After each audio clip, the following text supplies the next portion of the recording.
Okay, my dear brethren,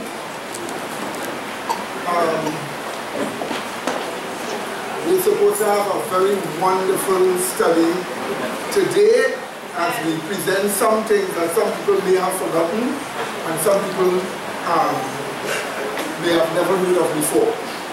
So our topic today is, this is how the world ends. This is how the world ends. Not how the world ends, but this is how the world ends. So you see why this is how. So we can start with a word of prayer.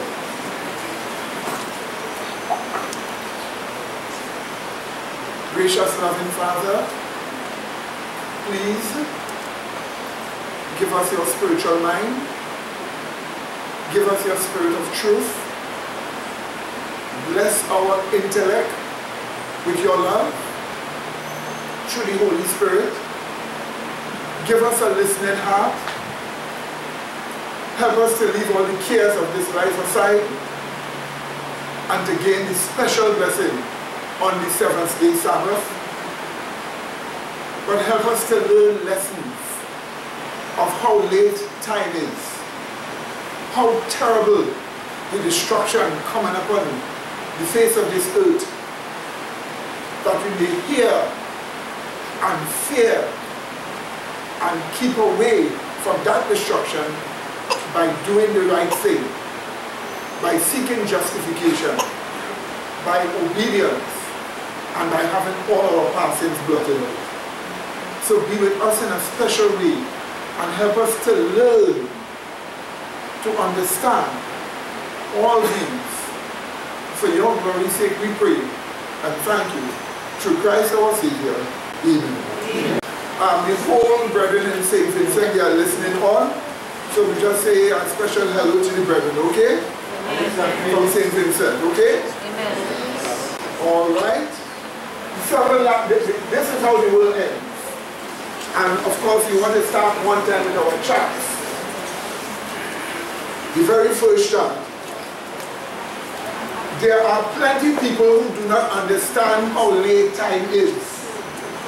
And many of us trifle with the warnings and convictions that God seeks to put in our minds about the lateness of time. Some of us are so caught up in our daily lives that we figure things will continue as it was before. And we do not look at the destruction taking place around us now, piece by piece, as signs of the great destruction that is to take place. We have already been told by Jesus Christ that we have to look for signs of his coming. So Jesus himself associates events taking place upon the world as signs of his second coming. He wants us to interpret them that way. And you and I, when we see them happening, need to awake. And we need to have the psyche or the mindset as people who are expecting Christ to come soon. Remember, soon, according to the Bible, billions will be dead all over the earth. You don't want your body to be one of them. You would feel much more better if you know you're one of them going up with Jesus Christ. But you must remember people who you know, people who you're familiar with, and people who have heard the truth over and over and neglected. Those same people, many of them, you and I will see their dead bodies strewn all over the earth. This is reality. This is not doomsday preaching. This is reality. And we cannot say this except God gives us the authority to say it. And the authority is right there in the scriptures. Evangelicals gives us the impression that things are going to last long forever and ever.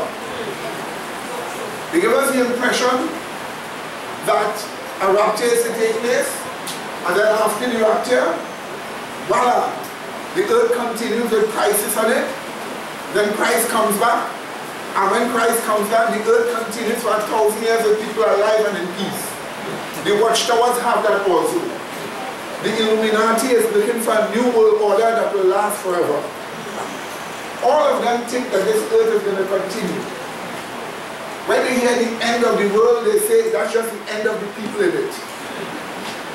But the world continues. So they need to know that the Bible tells us that this is how the world ends. And we want to show you what the Bible says about it. So for some of you who are not familiar with some of these things, you're going to have to think unusually deep to get some things clear to you. Because it doesn't mean that everything should be simple. You need to think. And I hope my voice is being heard way in the back. So those of you in the back will listen also and pay attention. Amen. Because sometimes I would like, if we could put all in the back and in the front, it would be good. But pay careful attention. So the first thing we want to look at is the 7 last plagues. And you want to see that the Bible describes the 7 last plagues as the wrath of God. That's a biblical definition. So yes, God does have wrath, but it identifies the wrath of God for the earth based upon the final events that happen. The wrath of God is identified as the 7 last plagues, and that same wrath of God ends with the coming of Jesus Christ, which coming itself is wrath for the wicked. So the 7 last plagues is the wrath of God. That same wrath of God is the second coming of what? Jesus Christ to the wicked. And the wrath of God, the second coming of Jesus Christ, will bring about the what? Destruction of the world. This pattern that you see here in this chart, this is exactly how it happens. So if somebody has some idea, the idea is not like this, it's not true. This is how it happens. What we are doing, we are looking at it in a simplified way that everybody can identify easily. Let me repeat again. The 7 last plagues is identified in the Bible as the wrath of God. It ends with the second coming of Jesus, which coming itself is the wrath of God for the wicked. And all of this, the 7 plagues, and the coming of Jesus brings about the what? Destruction of the world. That's what your Bible tells you. You won't get evangelicals telling you that. You won't get watchtowers telling you that. You won't get many of those religions telling you that. But this is exactly what your Bible tells you. So we want to start seeing it by turning to Revelation chapter 15. So Revelation chapter 15 verse 1, verse 7 and verse 8. And then we will look at Revelation 16:1. So Revelation 15:1, 7 and 8, and then Revelation 16:1. Now you've got to follow in your Bible, and you've got to pay attention. If there is somebody here new who never saw these things, this is the time for them to pay attention. This is the time for them to see. Amen? So then let's look. Revelation, right? And we are looking at the 7 last plagues being identified as the what? Wrath of God. Let's read. Let's read. And I saw another sign in heaven, great and marvelous. You hear what John called it? What does he call it? Great and marvelous. 7 angels, having the 7 last plagues. For in them is filled up what? The wrath of God. The what? The wrath of God. In them is filled up the what? The wrath of God. So we know the 7 last plagues is identified as what? The wrath of God. Did you see that? Yes. Did you see that? Yes. So, anybody wants to know the wrath of God for the last days? It is identified as the what? 7 last plagues. Did you see? I haven't given you any interpretation out of the way. It's just plain and what? Simple. Now let's read on again. Verse 7 and verse 8. And one of the 4 beasts gave unto the 7 angels 7 golden vials, full of what? The wrath of God who liveth what? Forever and ever. So you see which God? The eternal God. It's the wrath of the eternal God. We like to say God is love. Yes, God is love. Love is God. God is love. But that love has wrath too. And here we are told the 7 last plagues are the what? Wrath of God. Did you just see that here? Okay, read on. Verse 8. And the temple was filled with smoke from the glory of God and from his power. And no man was able to enter into the temple till the 7 plagues of the 7 angels were what? Fulfilled. Now 16:1. And I heard a great voice out of the temple saying to the 7 angels, go your ways and pour out the vials of what? The wrath of God. Where? Did you see that? So 3 times you've seen in these verses the plagues are called what? The wrath of God. Did you see that, my dear brother? So the point about it is this. You and I are living at a time when God is giving us signs of his coming wrath. The destruction we see by land and sea are signs of his coming wrath. When we see that, we know that God is telling us, look, my wrath is coming just now. Get yourself prepared. Because he loves us, he wants us to be prepared. And he's telling us, look, my wrath is coming. And as my wrath is coming, get yourself what? Prepared. That's why we see signs occasionally. Is that understood, my dear brethren? But the signs have become much more frequent. As soon as I produce one on television, about 5 more comes. So I just have to select and give brethren certain selections. But the point about it is that it is so terrible that we need to understand that the 7 last plagues is identified as the wrath of God.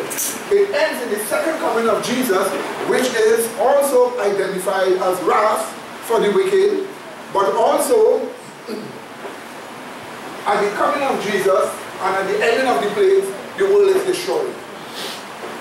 Let's look at this one now. We turn to Revelation 16 and we look at 17 to 21. And then we will look at Revelation 6, 14 to 17. Did you get that, right? So Revelation 16, 17 to 21. Then Revelation 6, 14 to 17. So, we read. Let's see what happens here. 17 of chapter 16.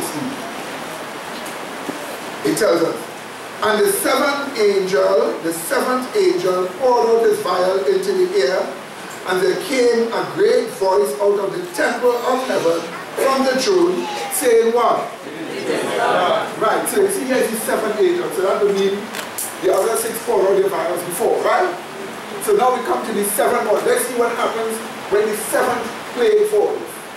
Because our study will take a look at the 7th plague in here. That's what we want to look at. Okay? Right, so we read. It continues. And there were voices. Did you see that? Yes. In other words, John gets it in vision. There's so many billions screaming all over the earth with the destruction. The first thing you have to say, there were what? Voices. We hope that your voice will not be one of them. We hope that your voice will not be one of them. That your heart is not so hard that after you've got such a great chance that God can save you, you throw away all of that. So we hope that your voice will not be one of those voices spoken of here. Amen, brethren? Amen, brethren? Amen. Some of you are willing to say amen. Okay, let's go. It goes on. Read again. And there were voices and thunders and lightnings, and there was a great earthquake such as was not since men were upon the earth. So mighty an earthquake, and so what? Great. Now just stop there for a while. Thunders. Do you know thunder could kill people? Yes. The loud sound of the peal of thunder could shatter your eardrum. This is global thunder we are talking about, not a common thunder. Now sometimes you see a lightning, I'm standing up in St. James, And I just look up, and as I look up, I hear some kind of thunderstorms. And I see a lightning bolt coming down. And just across the road, somewhere there across the road, it ends here. But if you hear the loud explosion, it was shocking and it was fearful. But here we are told thunder, global thunder, so deafening that it will destroy the eardrums of many people. And then we told lightnings. Lightnings kill. And every week, scores of people are dying in India and those other places from lightning. Sometimes in one day 22, sometimes 16. Talk about the animals. Look at a set of people was walking with a whole set of camels. One lightning bolt killed all of them. One lightning bolt. So could you imagine this happening upon people? Lightning killing thousands of people, voices are screaming all over there. That's what your Bible is telling you is the end. And it doesn't make a difference whether you're a child.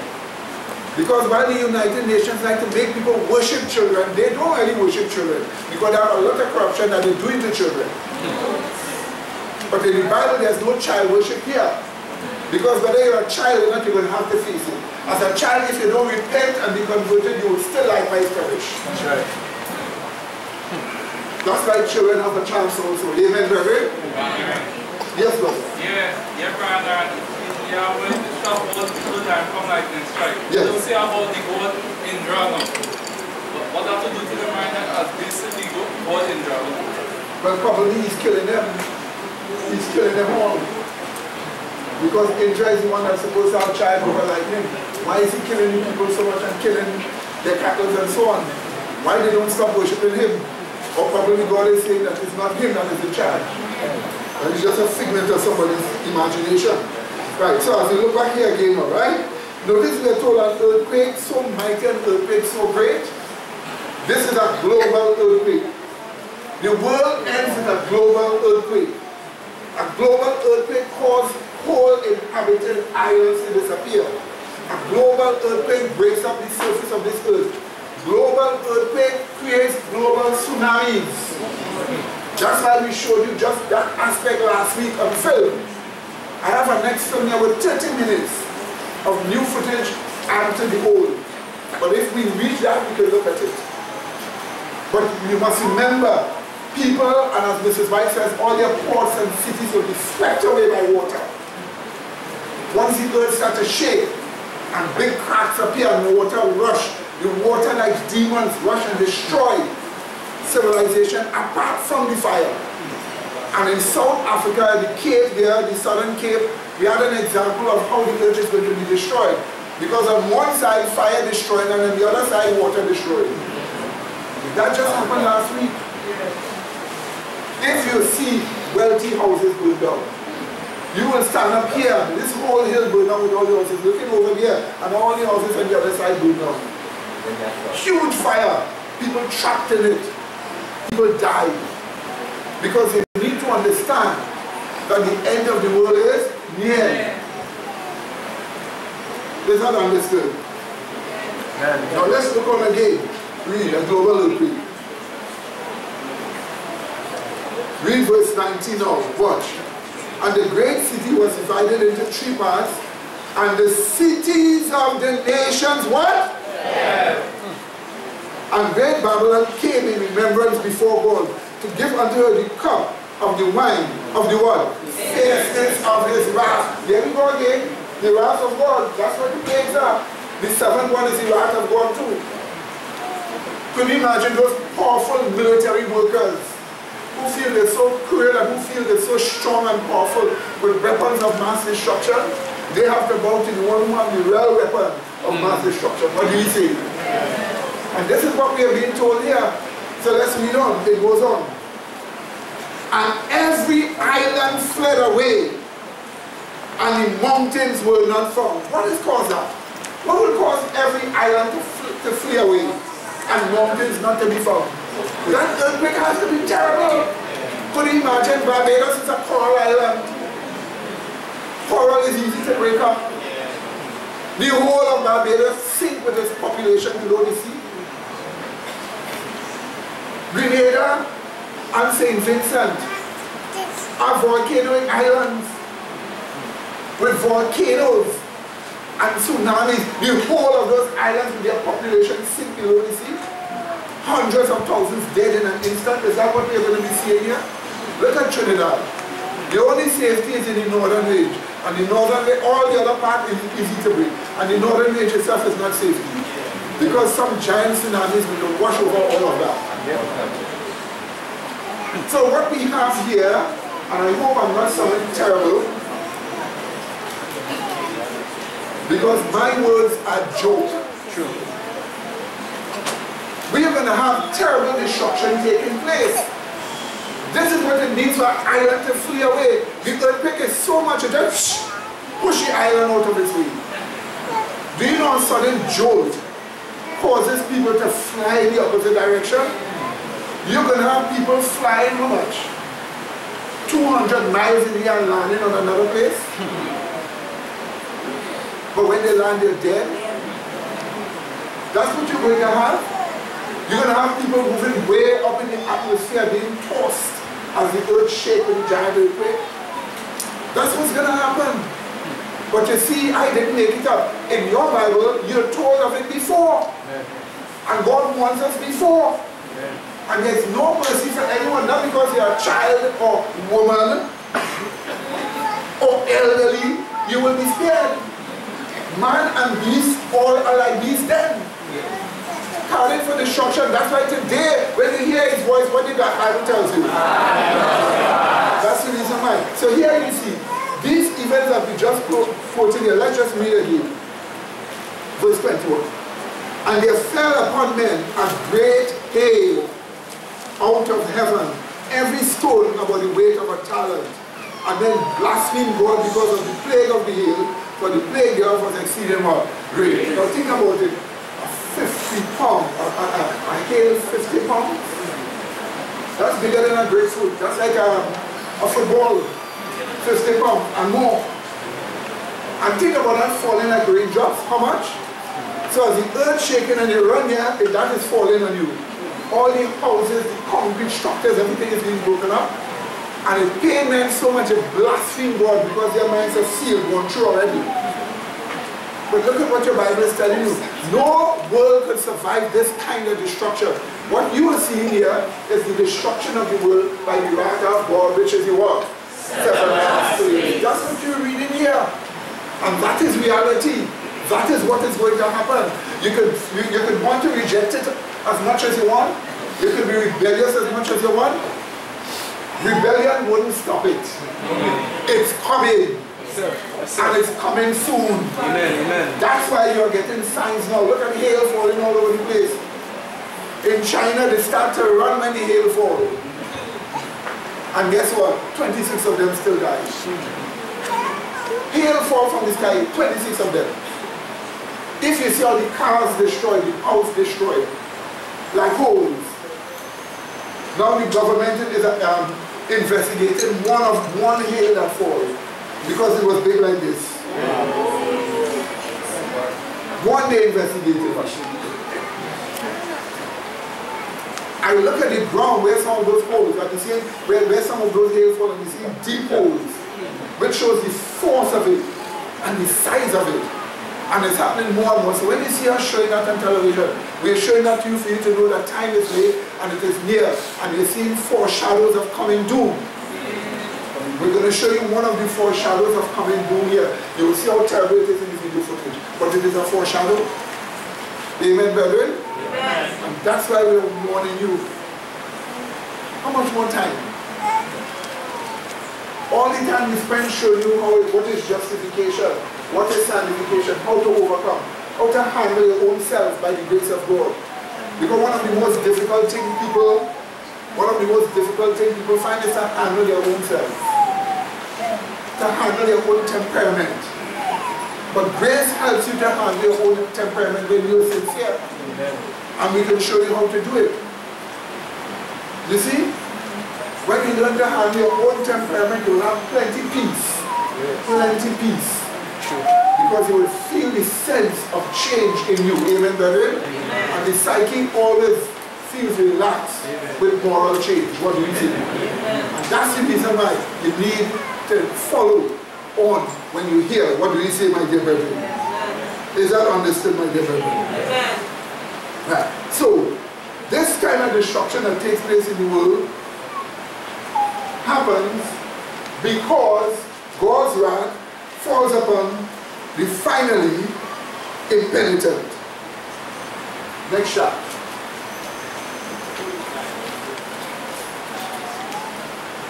And watch this. The term bottomless pit, the Greek word is abyss. The word actually doesn't mean bottomless pit, it means the bottomless. So that's what I'm actually giving you. So the word, when you see bottomless pit, the word is abyss, it just means the bottomless. And the bottomless is the earth utterly desolated for how long? 1,000 years. That's the abyss. We want to show you that. So if the earth is to be desolated for 1,000 years, it had to reach the stage of being desolated. What brought the desolation? The wrath of God, the 7 last plagues. Amen? So let's just look at this first. And I'll refer back to the chart again. Let's just look at this first. So much that at the second coming of Christ, when all the plagues and everything were fallen, at the second coming of Christ, the earth came to its end. That everybody on the earth was dead. All the animals were dead. There was not even oxygen, not even an atmosphere on the earth. How do you know that? Your Bible gives you an account of the earth in its abyss form, or its bottomless pit form, or its bottomless form. And you will see the Bible show you it is utterly desolated, and it tells you for how long, for how much? 1,000 years. We will look at that. We first start with, just now, hold on one minute. Just before we touch this, let's look at Revelation chapter 6. I left that one. You know what part 14 to 17. What are the weapons that men have invented to play with destruction? Beyond the nuclear weapons. Will it help in the destruction, or would that be The final plague, the final chart that we have here, with the final plague, one of the things that will bring about the end of the world is global violence. That should tell you. But I will show you in the Bible. Global violence. I will show you. So let's just look at Revelation chapter 6. And let's look, this is at the second coming of Christ. This shows you the earth ends at the second coming of Christ, everything is destroyed. Revelation 6, 14 to 17. Have you found it? Yes. Notice, verse 14. And the heaven departed as a scroll, when it is what? Rolled together. Now stop right here. What does it mean for the heaven to depart as a scroll? The only way the sky is going to look rolling is the atmosphere. That's the only how the sky can look rolling like a scroll. The atmosphere. That means the atmosphere is being burnt up and rolling and leaving the earth. So the point about it is you wouldn't even have something to breathe on up down here. There would be nothing to breathe upon down here. When Christ comes back down on the earth, it wouldn't have a virus alive on the ground. Because every living thing is blotted out. It's destroyed. All the oxygen, all the nitrogen, all the carbon and everything is gone. So that's what it means when you see the heavens departed as a scroll, the oxygen is rolling aside. From the heat and from other destruction, the earth is going to lose its atmosphere. That's correct. There will be no oxygen on the earth. You want to see further proof? Let's read on. It goes on. And the heavens departed as a scroll when it is rolled together. And every mountain, how much? Every mountain. That's Mount Everest also. That's Mount El Takush also. And every mountain and islands were moved out of their place. Did you see that? Yes. They were moved out of their what? Places. So Cayman Islands, you're gone. Taiwan, you're gone. Australia, Big Island, you're gone too.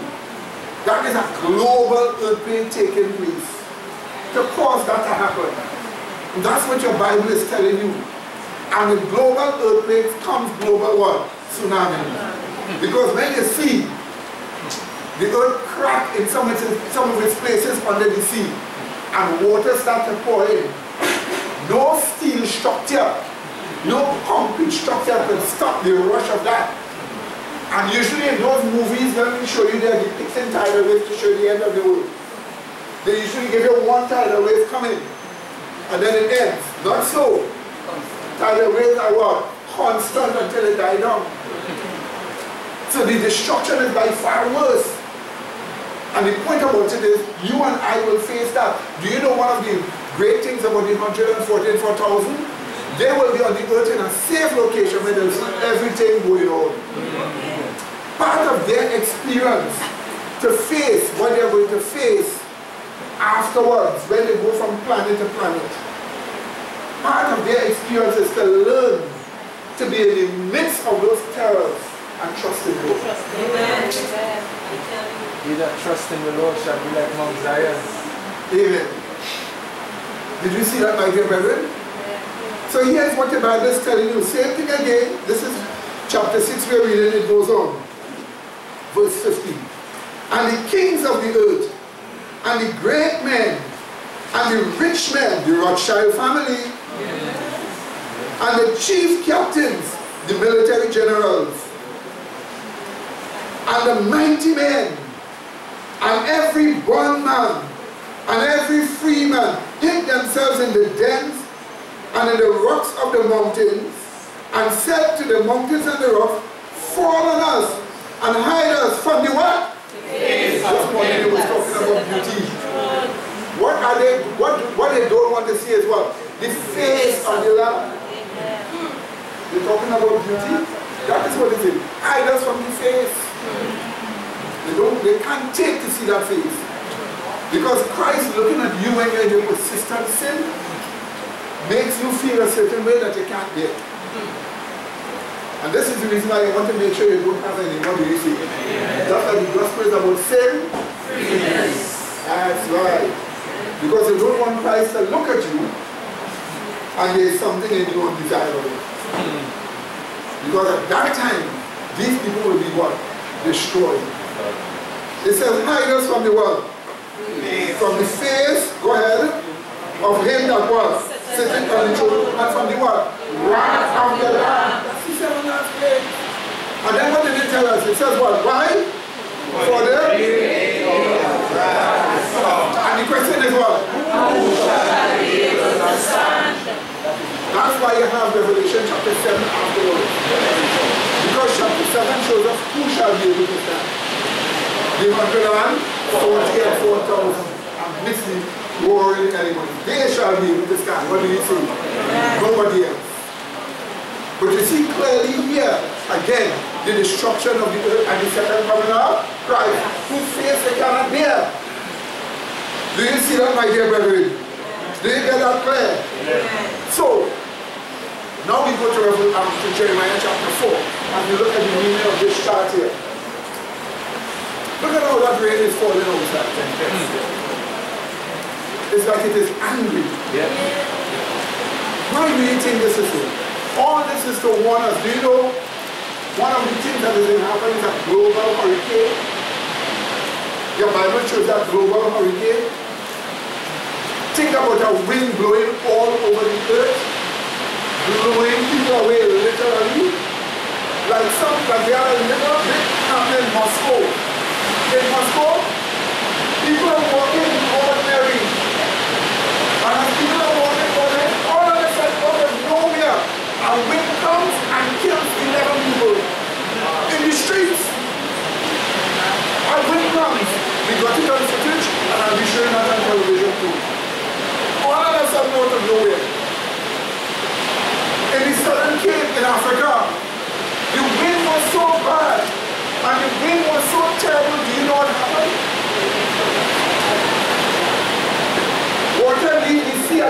right inland washing cars away on the street. And it just happened all of a sudden. These things never happened before. Why are they happening now? As signs of coming doom. Are you hearing me? As signs of the plagues. And this is the reason why we have to tell people not to receive the mark of the beast of his what? Image, or else they will receive the what? Plague. Amen? That's why we have to show these things. And that's why we have to tell them, look at how simple it is. Watch me. Every one of you here, look how simple you can learn these things. Look at this simple chat. What does it say? The actual Greek word is what? Abyss. It really means what? And if they're speaking about the earth, what? For how long? Did you see that? So let us see the Bible describing the earth desolate after the second coming of Christ. Jeremiah 4. But the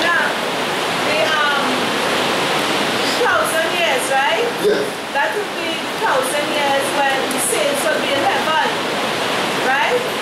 And Satan and his evil angels and his followers will be where? On the earth with no atmosphere? Just wanted to find out. Lucifer doesn't breathe oxygen. The angels next to you don't breathe oxygen. They don't live by oxygen. They're not made from the earth and of the earth. Right. We do. Right?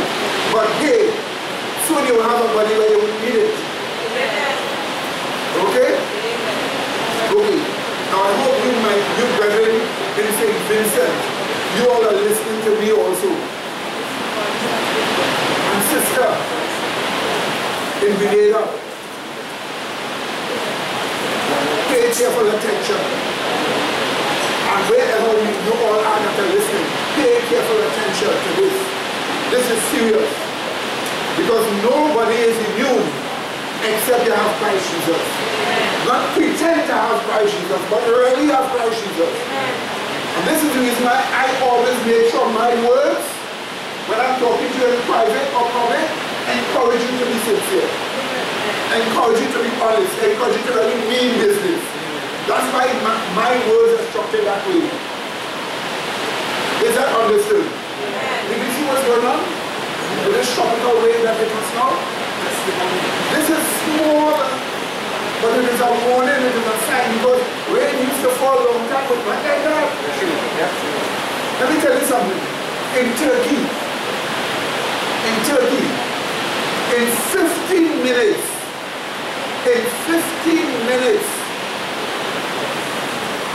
4 months of rain fell.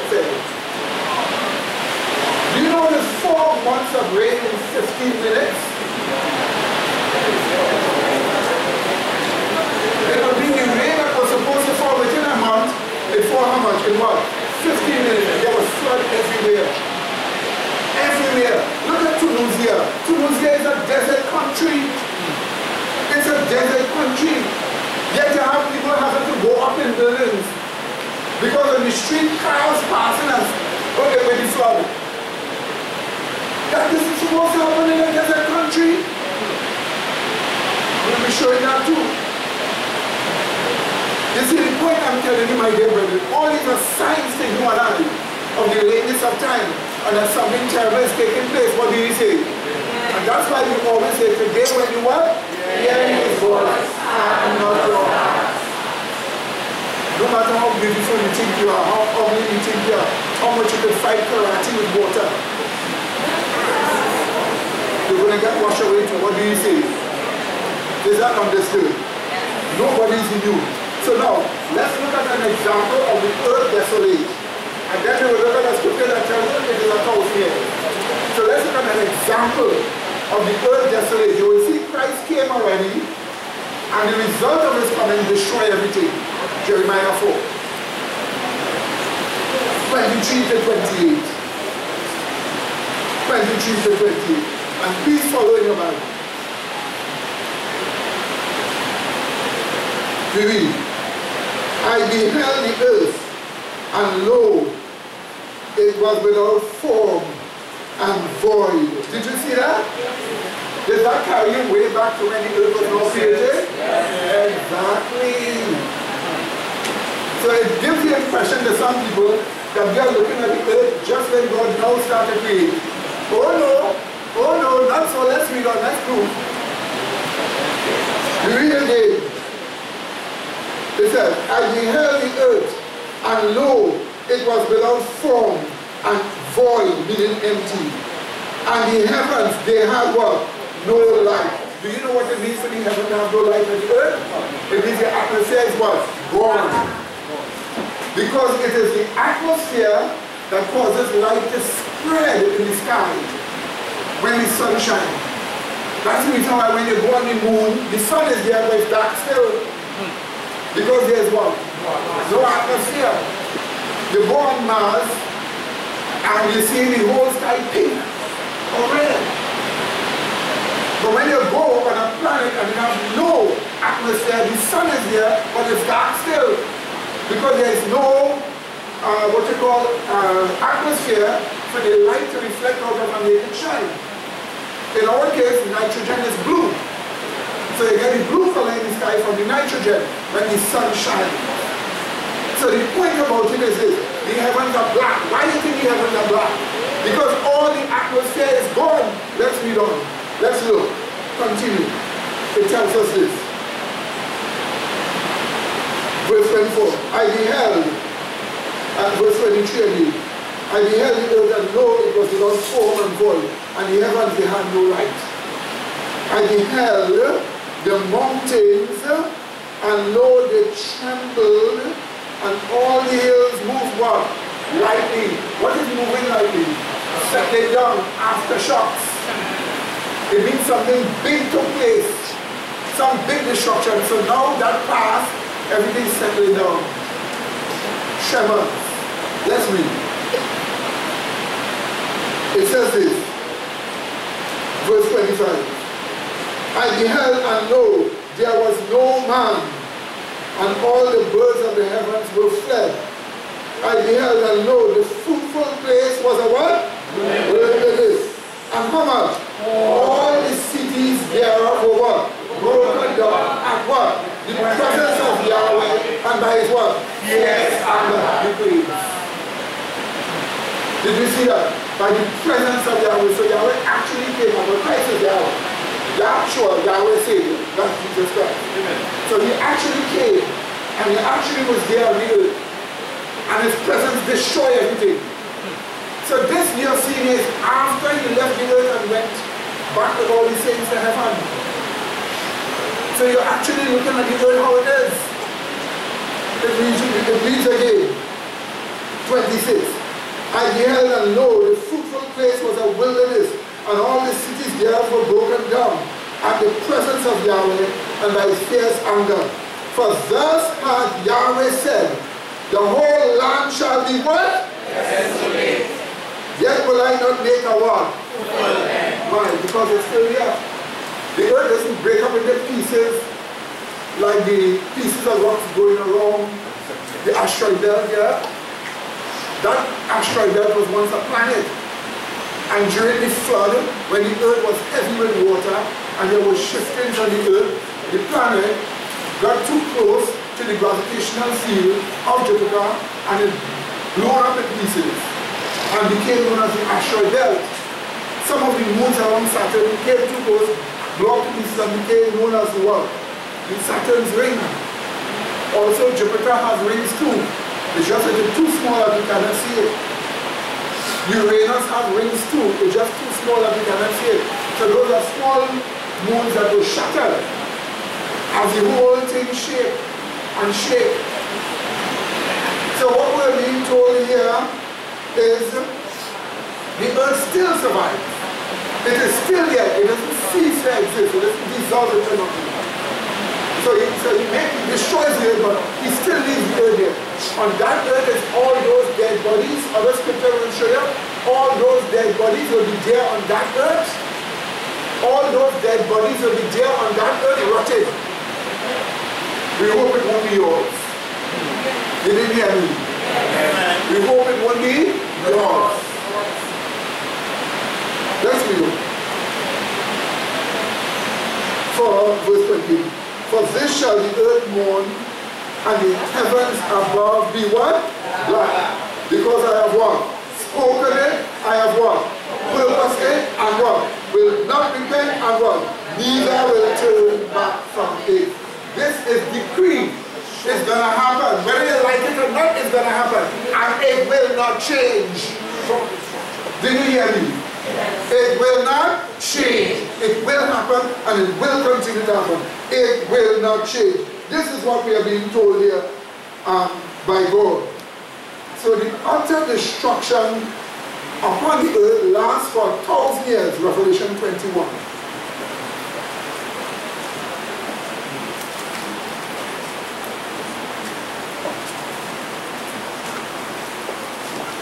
Revelation 21. Is it found? Read it. It says this. 21, 20 verse 1. 20 verse 1. It's from the same one? Yeah, Revelation 20 verse 1. We're looking at how long this desolation is supposed to last. Verse 1 tells us, read. And I saw an angel come down from heaven, having the key to the what? Bottomless pit, abyss, and a great chain in his hand.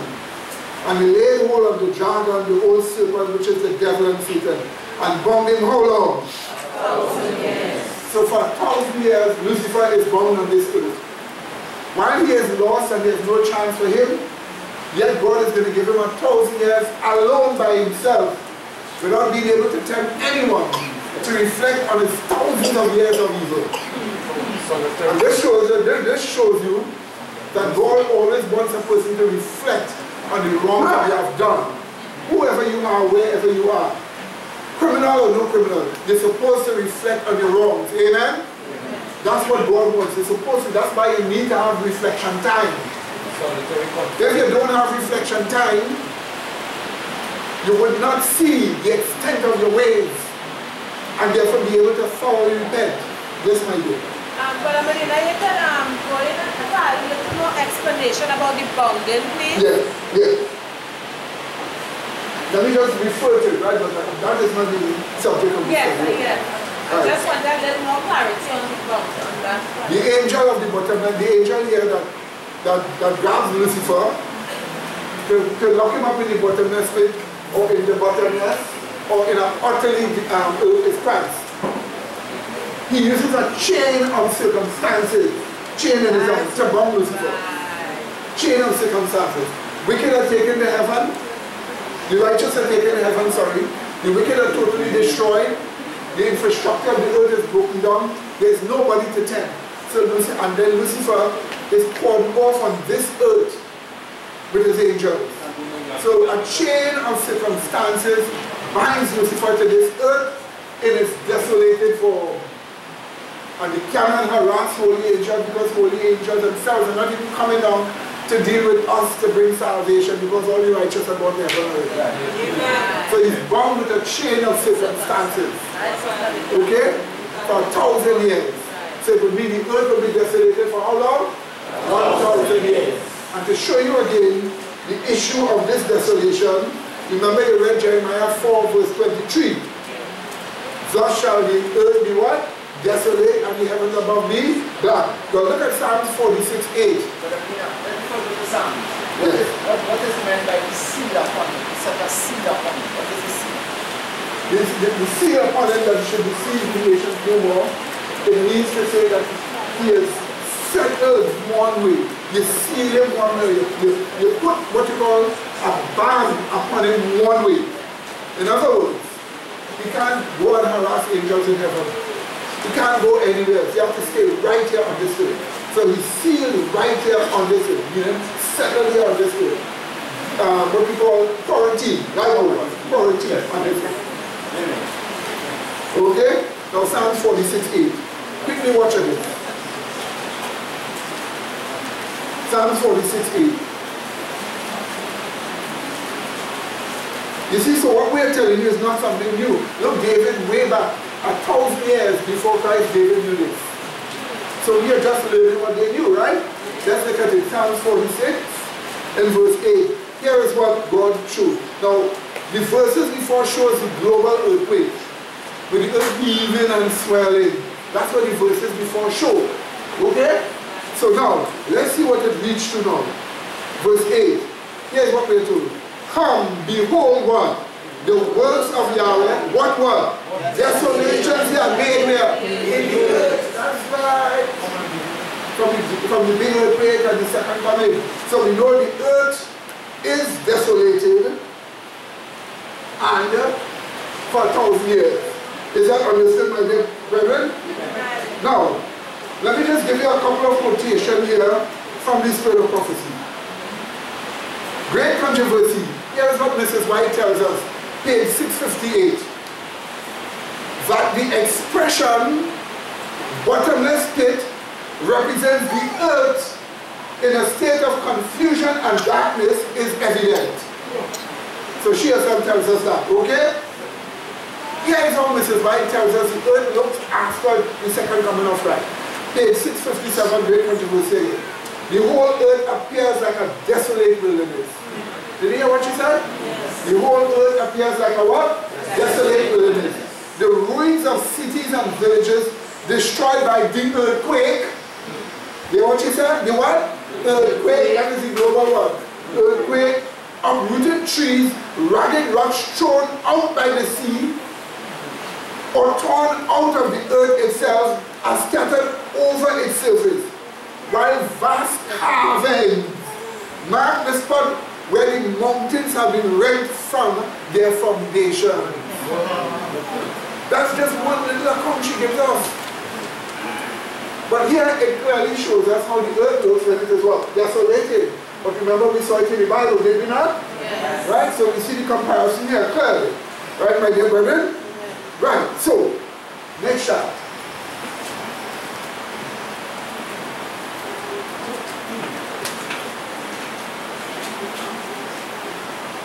Right. Okay, so here is what this chart is to show us. Right? Watch this. 3 unclean spirits of demons unite for the battle of the great day of God. Alright? 3 unclean spirits of demons unite for the battle of the great day of God. They come out of the mouth of the what? Dragon, out of the mouth of the what? Beast, and out of the mouth of the what? False prophet. So they are what? Spirits of demons working what? Miracles, which go forth to unite the world to battle of the great day of God Almighty. Now listen to me carefully. There's a reason why we are looking at this. We want to understand the battle of the great day of God Almighty. That battle of that day is the year of the plagues. That battle of that great day is the year of the plagues. That battle is Armageddon. Armageddon is the 7 last plagues. We want to show you that from the Bible. So when people think Armageddon is a war where nations fighting in a little place in the Middle East, excuse me, not even the Israeli army could fit in Megiddo. They're too small for that army. Much more for all the armies of the world to fight there. Why are they going there to fight anyhow? When there are many more strategic areas to fight from. Yes. One of the best strategic areas, let me tell you something. I will show you all these films. Russia have invented weapons of mass destruction, where with one blow they could kill a whole army. One blow they could kill a whole army. You have thousands of people in your army, and you have them now in a box, now looking to leave. They could strategically send a missile up into outer space, and when it hits that place, the extent of the explosion kills the whole army. And if you have your army strategic in different parts of the country, let us say you have 5 different areas in the country where you put your army in those different areas, they could use one truck. What did I say? One truck. And target all those and take them all out in about an hour time. That is weapons of mass destruction. Amen, brethren? That is bad weapon. So why is it they will have to go in Megiddo to fight? So we want not to use false science, we want to use biblical logic, where you will see what Armageddon is. Armageddon is the war of the plagues. the 7 last plagues, and I want to show you that from the Bible. So you have here.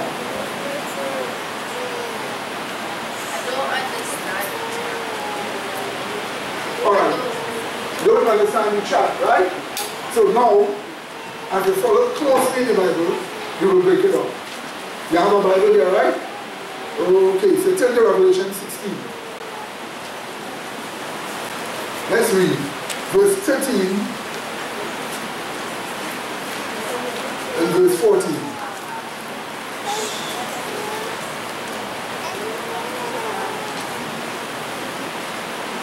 We read, and I saw 3 unclean spirits like frogs come out of the mouth of the dragon, and out of the mouth of the beast, and out of the mouth of the false prophet, for they are spirits of devils, or the Greek says demons, working what? Miracles, which go forth unto the what? Kings of the earth and of the what? Whole world, to gather them to the what? Battle of the what? Great day of God Almighty. Did you see that? Yes. So what does this tell us? It tells us 3 unclean spirits like frogs. Right? Like frogs. 3 unclean spirits like frogs. Frogs in the Bible is identified as something unclean. But the reason why God used frogs unclean here is because frogs will stay in one area for a long, long time and keep studying, and then it will suddenly jump and start to move. And then it is something, if you try to eat its flesh, it has a kind of poisons in it. It's very, very unclean. So the Bible says 3 unclean spirits like frogs. And incidentally, ancient cultures used to worship frogs as messengers of the gods. As messengers of the gods. Ruling messengers of the gods. So we have been told 3 unclean spirits like what? Frogs. For they are spirits of what? Devils or what? Demons. You get that, right? Yes. They come out of the mouth of the what? Dragon. That is dragon-like religion. Religions that are without Christianity. That's Islam, Hinduism, Jainism, Buddhism, Judaism, Ornism. Right? Okay? And out of the mouth of the beast. In the Bible, the beast is identified as the papacy. The Roman Catholic papacy. And out of the mouth of the false prophet. In the Bible, the evangelical and Protestant churches that left the truth, they are identified as the false prophet. Okay? Proof that they are false prophet. False prophet always tell you that you are justified in sin. That is a false prophet. Yep. The least thing you should be able to tell a person is that when God converts them, they still have sin. Then how are they converted? How could you tell a person in sin they are a Christian? Then what makes them a Christian? So that is proof of a false prophet. They tell you that you're justified in your sins. That God will change you. It doesn't make you righteous. And if himself he changes, a half change. So you're saved in sin. Right? I am sure no young woman here would want to be associated with a man as a boyfriend or a husband who is claiming he's a Christian, but he isn't changed. Because he's going to be a big hypocrite. Amen? At least the unconverted man, you know that he's not converted and he's behaving bad. This one is claiming that he's a child of God and he is behaving bad. He's a hypocrite. What do you see? Amen? Right? So I'm sure you don't want evangelical religion. If you have a boyfriend here or a friend here, let them run out fast. Because they claim to be serving God, but they are unconverted. Some people say, how dare you say that? Simple. The Bible says, if you love me, keep my word. You can't be a Christian and hate Jesus. So if you're keeping his commandments, if you break one, you're guilty of what? All. So if you're breaking one, you're breaking really how much? All. So you're not keeping his what? Commandments. So you don't love him, yet you're a Christian. I am sure a woman wouldn't want to be in a house with a man, or a man wouldn't want to be in a house with a woman. And the person say, I love you, but they're doing everything against you. Everything against you. They're treating you very bad. physically abusing you, verbally abusing you, not cooking, not washing, not doing anything good, and you're like, I love you. That is not only frustrating, that is mad. Is that understood? Because you have to love in deed and in truth. Amen, brethren? Yes. Alright? So the point about it is this. If they don't force prophet religion, get them out. Because they will say they have love, but they're breaking the law of God. What do you say? And these people are very, very abusive. You don't want to taste the wrath of an evangelical. Not because the wrath is physically so terrible, but because it is so tied into hypocrisy. Once something is tied into hypocrisy, the loss of trust in a relationship is a terrible thing. You're sleeping with the person who you don't trust. You're eating with the person who you don't trust. You're communicating with the person who you don't trust. The loss of trust in a relationship, and that is the reason why trust is very important, but trust must come with faith. What do you say? Let me go into that now, right? So, 3 and 3 is first I found. They unite the world for the what? For the what? Battle of the great day of God Almighty. Now we are looking at the term Battle of the great day of God Almighty. That's why, right? So let's find out what is the Battle of the great day of God Almighty. I just wanted to say something while you were speaking about the false prophet, right? Yeah. So I work at Queen's Hall, right? Yes, sir. I know Queen's Hall is where they have all the shows and all the theatre, all the arts and thing, right? Yes. So on Thursday it had a big concert by Sean Daniel. And well, he's a big evangelical artist, gospel artist, right? Yes. And it had people like Wednesday and Coffee. It had people like Denise Plummer, all these people.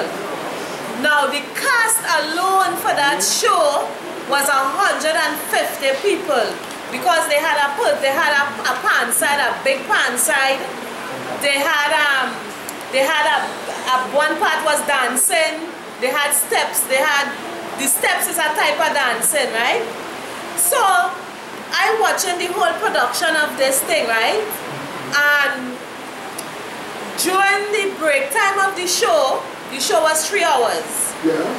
Now, before the show even started, Brother Medina, I am telling you, in Queen's Hall, we had upwards of 700 people attended this production. That is apart from the cast and crew, which was 150 something, right? So, upwards of 700 people. I mean, Queen's Hall was packed. We had parking to the back, and the front was packed. People started to park on the street, all around the corner, hundreds of vehicles, and people attending this thing, right? And if you see how they worshiping the Sean Daniels, and people actually came specially to see Wednesday and Coffee, and she came with her whole entourage, and all of them with their rags to jump and wave and carry on and misbehave for Jesus. And they had a big pan side, and listen, when was the break time? The pan side was entertaining people. And Brother Medina, when the pan side finished, played the gospel music, so people went up in the air, hey, and flags waving and people winding down low and all of that for Jesus. After the production this production, Brother Medina, Sean Daniel made hundreds of thousands of dollars, because one ticket was $250. Hundreds of thousands of dollars on this production. And after that, when the production was over, well, I can't begin to tell you the kind of outfit some of these women had on. You wouldn't think that was a gospel concert. Some kind of clothes, oh my gosh. Some of them leave nothing to the imagination.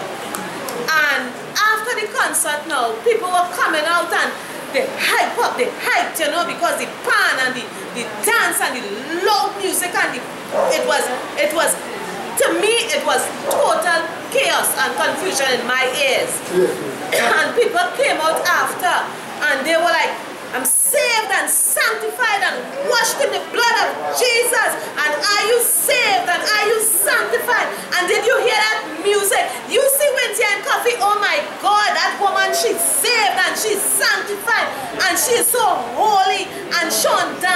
He is so holy, and they know how. Listen, these people know how to bring Jesus to you, and they know how to get you saved and sanctified. Are you? And everybody asking one another, and I'm watching these people like they're totally mad. They're watching one another. Are you saved and sanctified? You saved and sanctified? Are you saved? Are you washed in the blood of Christ? And if you see this whole production, Brother Medina, and I am watching all these people, and I'm saying to myself, all these people are dead in the trespasses and sin and don't even know it.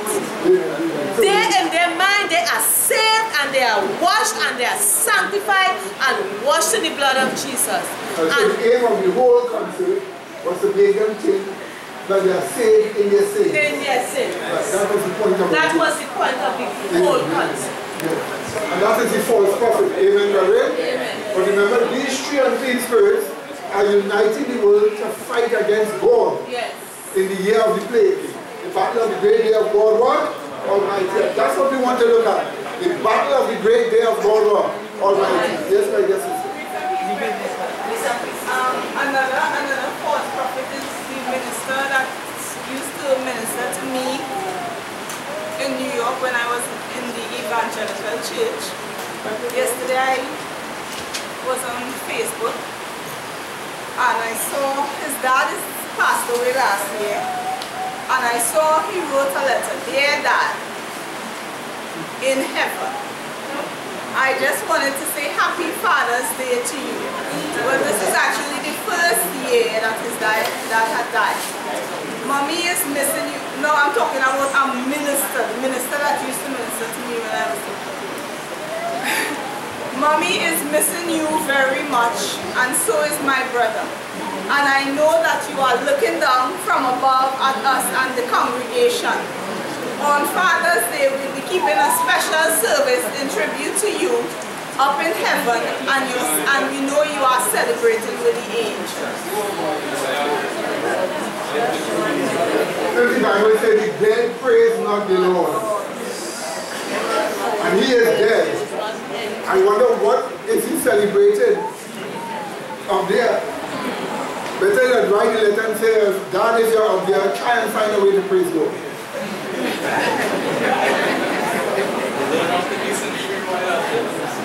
Okay. Alright, let's continue. Alright, now watch this. So we are looking at the battle of the great day of God Almighty. That's what we want to see here, okay? Now let's just focus here, okay, brother? So next shot.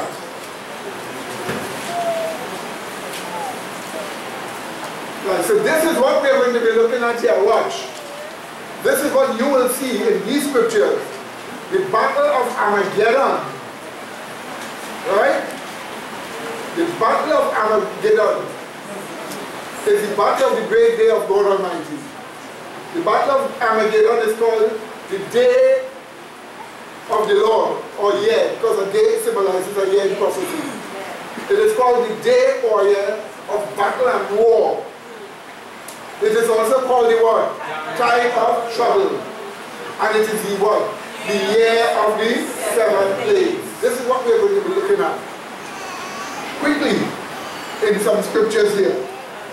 First of all, Revelation 16, 13, 14, and 16. Let's look at this again. 13, 14, and 16. You will see this battle of the great day of God Almighty is called Armageddon, or the Hebrew has it Armageddon, right? So that the three unclean spirits gather the world together, right, to form a united rebellion to war against God. And that war against God will be Armageddon. Men will be fighting against God, God will be fighting against them with the year of the plagues. Let's just look at this here. First of all, we start with verse 13, 14, and 16. 13. And I saw three unclean spirits like frogs come out of the mouth of the dragon, and out of the mouth of the beast, and out of the mouth of the false prophet. For they are spirits of devils, working miracles, which go forth unto the kings of the earth and of the what? Whole world, to gather them to the what? Battle of the great day of what? God Almighty. Now verse 16. Are you looking at verse 16? It says, and he gathered them together. Wrong translation. Wrong translation. Let me give you the actual Greek word here. Let me write out the Greek word here for you. This is the actual Greek word here. This is the actual translation of it. That's the actual Greek word, and that's the actual translation.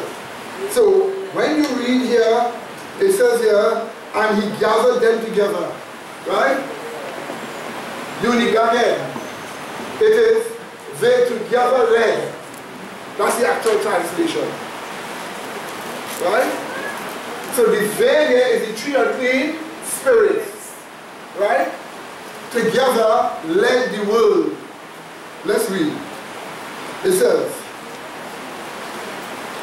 and he gathered them together, and they together led them into a place called in the Hebrew tongue what? Armageddon.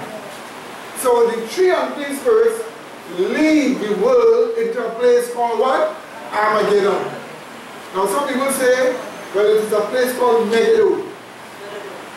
Here is the word Armageddon in the actual word. In Greek, that is Armageddon. The actual word is Armageddon. The word Har means mountain. So mountain of Megiddo. We studied this here before. Megiddo is a valley in Israel. It doesn't have a mountain. So why is God saying he gathered them to the mountain of Megiddo? Or they gathered them together in the mountain of Megiddo? Because Megiddo is being used as a symbol of something. But the word mountain before Megiddo shows that they gathered in the mountain of Megiddo. Now in the Bible, the earth is used as a symbol, a mountain is used as a symbol of the earth. It's also used as a symbol of a church too. But they couldn't be gathering people into a church. The three unclean spirits gather people of the earth, brings them into a state of war. How do we know that? Let us just look at the word place. Into a Hebrew place called Armageddon. Let's look at the word place. In the Bible, the word place is used symbolically to mean a state. It is used to mean a state. Proof of it, Hebrews 12:17. Hebrews 12:17.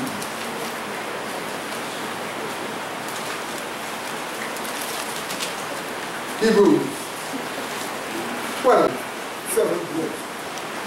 My mistake, let me just put one of the letters in here. Alright, that's the actual word. Yeah. That's Greek, right? Yeah, that's the actual Greek word, right? That's Greek, yes. Sorry? Right, the actual place of state is experience. Let's just look at the text and then we'll see. Then we'll start from there. Alright, so look at Hebrews chapter 12.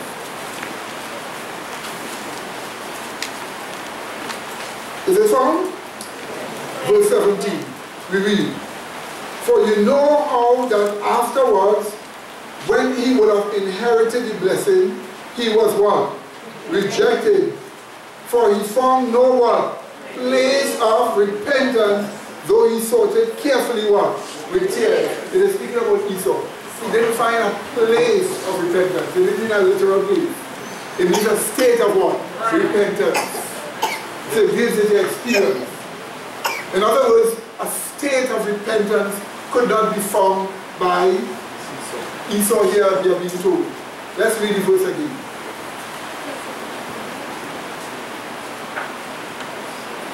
Let's read verse 16. Lest there be any fornicator or profane person as Esau, who for one morsel of food sold his birthright. For you know how that afterwards, when he would have inherited the blessing, he was rejected. For he found no place of repentance, though he sought it carefully with what? Tears. So the word place there, right, doesn't mean a literal place. A state. He couldn't have a state of repentance. He couldn't have an attitude of repentance. He couldn't have an experience of what? Repentance. So when they gathered together in a place called Armageddon, it is a state called Armageddon. And that is a war state. So the three unclean spirits work miracles to deceive the whole world, to bring them into a state of war against God. That's what's going on. And that's the reason why if you belong to any one of those religions which we showed before, you know one thing. Your consciousness is being altered to fight against God. And fight against them you will in the year of the plagues, but you can't survive that one. So that is what we are actually being told. So, gather them together in a place called Armageddon is a state called Armageddon. A state of war against God. A state of rebellion against God. That's what the demons are doing. Remember, the demons are rebellious, okay? So when they work their miracles and they do their evil, it's to make you rebellious like them. And that will be the state you will have. A state of rebellion against you. God. And that's what's going on here. Watch this. Right? So the place called Armageddon is in fact a state of warfare. A state of rebellion which occurs on the whole earth. Not in one area in Israel. It occurs on the whole earth. Why? Because the earth is the battlefield. Now some Adventists will say, brother, what in heaven's name are you saying? You're crazy. But they didn't know that Mrs. White said just what I said. Here is Mrs. White. Review on Herald, May 13, 1902. I quote, "A terrible conflict is before us. We are nearing the battle of the great day of God Almighty. The earth is to be the battlefield." What did she say? The earth is to be the battlefield. Not one quarantine place in Israel called Megiddo. A mountain when they didn't have any mountain. Megiddo is a valley. That's why the Bible says about the valley of Megiddo. So here you have Mount Megiddo. The only mountain close to Megiddo is Mount Carmel, where Elijah fought the false prophets of Baal. But the false prophets of Baal was in more footage against God. That's why they were murdering God's prophets. So their mentality is just like the prophets of Baal. They're brought into rebellion against God. Are you listening to me? Yes. But there's no mountain there, it's just a valley. So you're going to take all the weapons of the world and all of them and gather them in one place to fight against God literally. So who tells you Christ is coming on literally over Megiddo? As the lightning shines in the world, east and seen also in the world, where so shall he come in of the world, Son of Man be. Not quarantined to a place in Megiddo to fight. So the world is to be the battlefield. And the world is where the 7 last plagues fall. Amen, brethren? Now, let's look at some scriptures. Yes. Stanley said if you can repeat what you said earlier about Megiddo, mountain as signifying the earth. About? The Megiddo signifying the earth. Yes, so as I'm saying, there is no mountain of Megiddo. Megiddo is a valley. So gather them to Mount Megiddo is to gather the world into a state of warfare. Mental warfare against God. Remember the 3 unclean spirits like frogs come out of the mouth of the dragon, the beast and the false prophet. They are spirits of demons working miracles which go forth unto the kings of the earth and of the world, whole world, to gather them to the battle of the great day of God Almighty. So the 3 unclean spirits are working to deceive the world to fight against God. And they together led them into a Hebrew place called what? Armageddon. In other words, they led them into that state of war. Yes, a lot of war took place in Megiddo. But war didn't only take place in Megiddo a lot. It took place in Jerusalem a lot too. Why not gather them to Jerusalem? Armageddon. Alright? So the point about it, Armageddon or Armageddon just identifies a state of war against God. Is that understood, my dear brethren? Is that understood? And that's what the word place is, a place of war, meaning a state of war, a mental state of war. The world is being gathered to fight against God during the year of the plagues.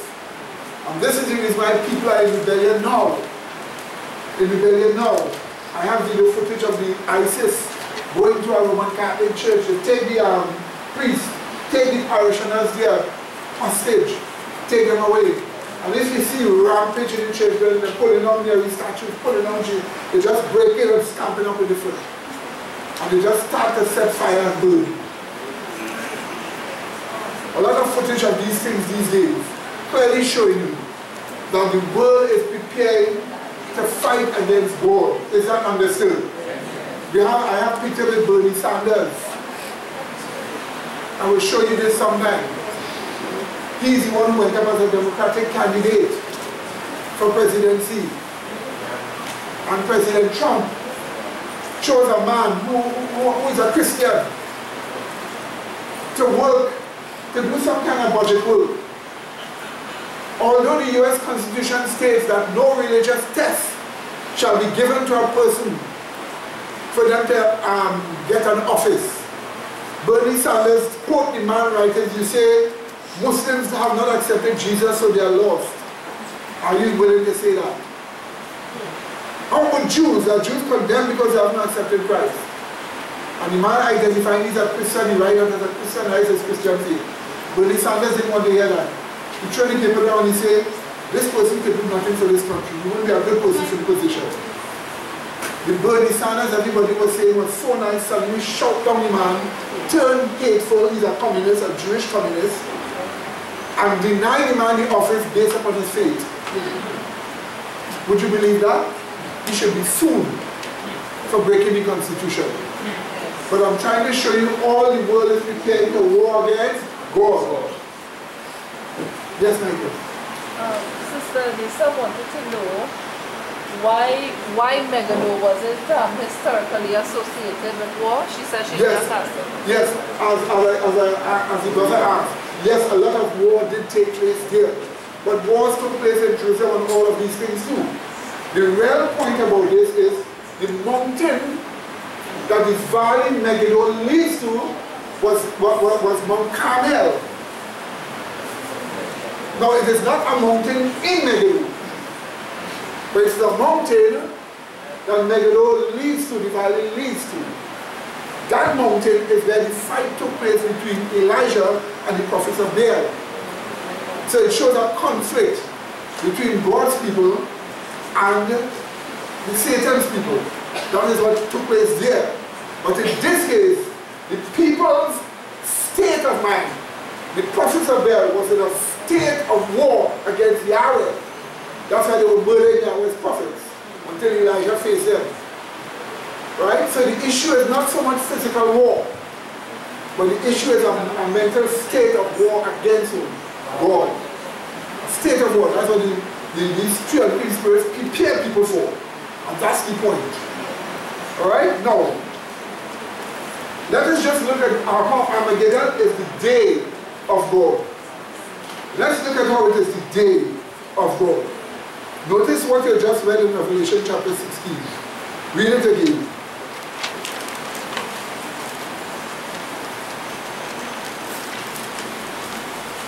Verse 14.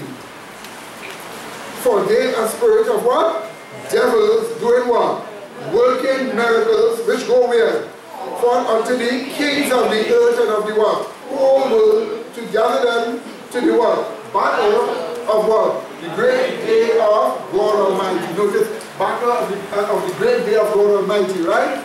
You notice we are told, and they together led them into a place called in the Hebrew tongue Armageddon. So the battle of the great day of God Almighty is associated with what? Armageddon. Armageddon is that battle. So let us look and see how the battle of the great day of God Almighty, which is Armageddon, let us see what the Bible tells us that day of battle is. Let's see what the Bible tells you that day of battle is. Revelation chapter 14.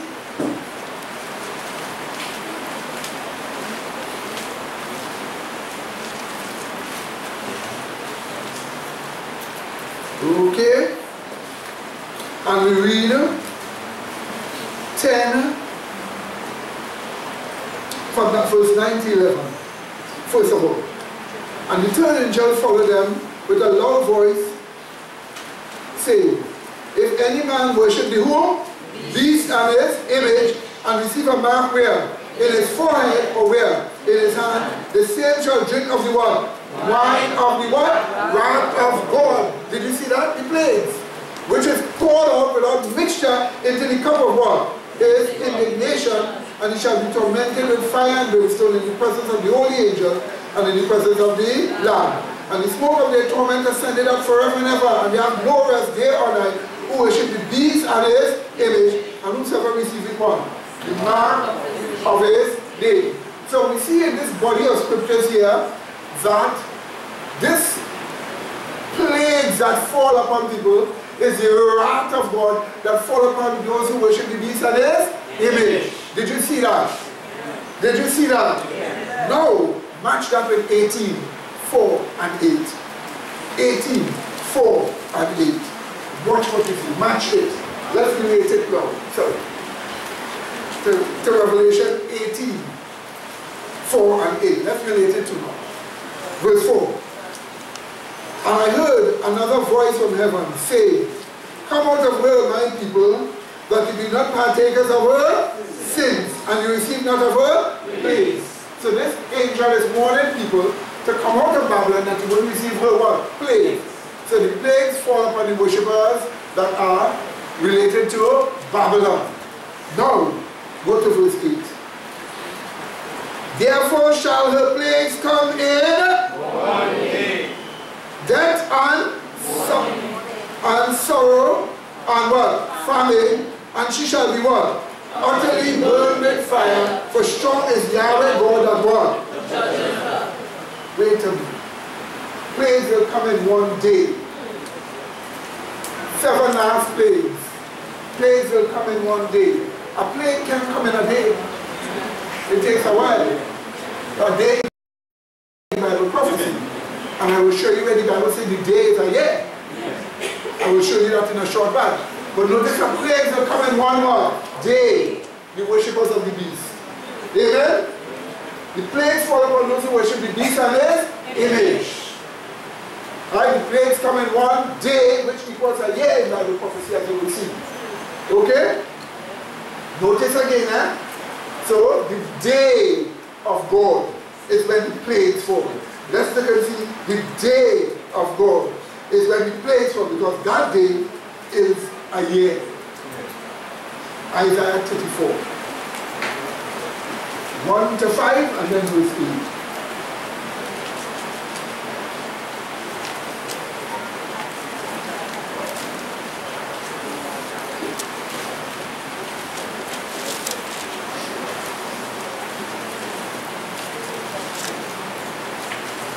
Okay, so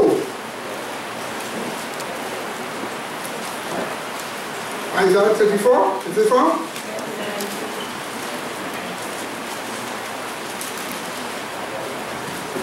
We read 1 to 5 and verse 8. Come ye, ye nations, to hear, and hearken, you people. Let whom hear? The earth. Let whom hear? Yes. And all that is therein, the world and all things that come forth of it. For the indignation of the Lord, there's the word wrath. Indignation is holy wrath. For the indignation of the Lord is upon how much? And his fury upon all your what? Armies. He had utterly destroyed them. He had delivered them to the slaughter. Did you see that? Their slain also shall be cast out of their sting. Their slain also shall be cast out, and their sting shall come up out of their carcasses. And the mountain shall be melted with their blood. and all the hosts of heaven shall be dissolved, and the heavens shall be rolled together as a scroll. Did you see all that thing? At the second coming of Christ, heavens rolled together as a scroll. People are dead and stink coming out of their carcasses as their dead bodies on the ground. Are you seeing that? Yes. Let's read on. It says here, verse 4, and all the hosts of heaven shall be dissolved, and the heaven shall be rolled together as a scroll, and all your hosts shall fall down, as a leaf falling off from the vine, and as a falling fig from the fig tree. For my sword shall be bathed, which means saturated, in heaven. Behold, it shall come down upon Nineveh, and upon the people of my curse to judgment. Now Nineveh in the Bible is Edom, and Edom is called a daughter of Babylon. Remember the Bible said Babylon and the what? Daughters, the mother of what? Harlots. So what is saying is wrath is coming upon those who are daughters of Babylon, and of course Babylon too. Now, all this destruction that takes place here, when does it happen? Verse 8. For it is the day of Yahweh's what? Vengeance. And what? The year of what? Recompenses for the what? Controversy of Zion. Did we see that? So the day equals what? A year. And the recompenses he paid back for the controversy of Zion is that they were murdering Christians over the mark of the beast issue. And they get paid back for a year. Which is the year of the plague. Which is the wrath of God. Did you see that? And you see the destruction, the Bible said dead bodies there, sticks coming out of their dead bodies. The Bible is identifying retribution upon the wicked for attacking God's people. Did you see that, my dear brethren? Okay? And you know what Ezekiel tells us? 4:6. I have appointed unto thee a day for a year. So the day of the plague is the year of the plagues. Amen, brethren? The plagues that fall in 1 year. Do you get that clear? Now quickly, Isaiah 63:4. Isaiah 63:4.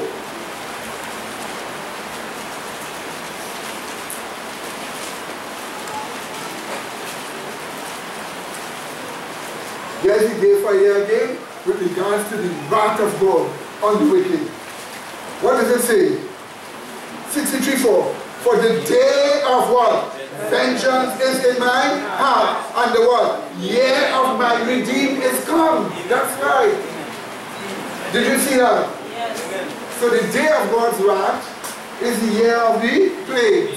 Did you get that? Now you've learned something, those of you who are new. You've learned something that you didn't know before. The day of God's wrath is the year of the plague.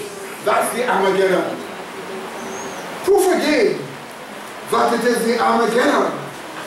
The Bible also calls it the time of trouble. Quickly look again and find proof of it. Look at Revelation 16 first of all.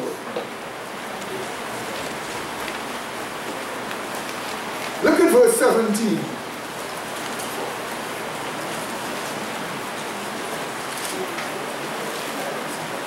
Is it found? Look at chapter 16. We'll read verse 17. I want to show you here that the year of the plague is the same as the day of battle and war. As the day of battle and war. Okay? Watch this. Verse 17. And the seventh angel poured out the fire where? Where? And there came a great voice out of the temple of heaven from the throne saying what? It is done. And then it tells you what this vial of wrath is all about. There were voices and thunders and lightning. Let's look at one of the plagues under this seventh plague. Look at verse 21. And there fell upon men a great what? Hail out of heaven, every stone about the weight of a talent. And then blaspheme God because of the plague of the what? Hail. Did you see that? So under the seventh plague, mega hail falls. Okay? How how does God explain that hail to Job? Turn to Job chapter 38. 22 and 23.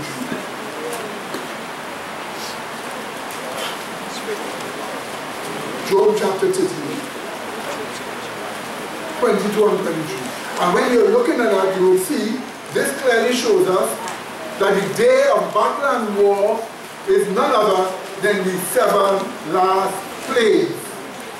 And that is Armageddon. Let's look at it. Since Armageddon is called the day of battle and war, let us see what the day of battle and war is all about. So let's look at again Job 38, 22 and 23. It tells us this. Hast thou entered into the treasures of the snow, or hast thou seen the treasures of the what? Hail. God is speaking to Job, which I have reserved against the what? Time of trouble, against the what? The day of battle and war. So when will the hail fall? In the day of battle and war, which is the what? The year of the plague. That's right. It's the 7th plague actually. Did you see that? So since Armageddon is the day of the Lord, and it is the day and battle the day of war and battle, and it is a year, it is also identified as the what? Time of trouble. Therefore it is the what? The year of the 7 last plagues. Did you see that? So the chart tells you the battle of Armageddon is the day which is a year of the Lord, the day of the Lord. So any place where you see the day of the Lord in the Bible, what is that speaking about? It is speaking about? Which is what? That's right. That's what it is speaking about. That's how you can interpret the phrase day of the Lord. Is that understood?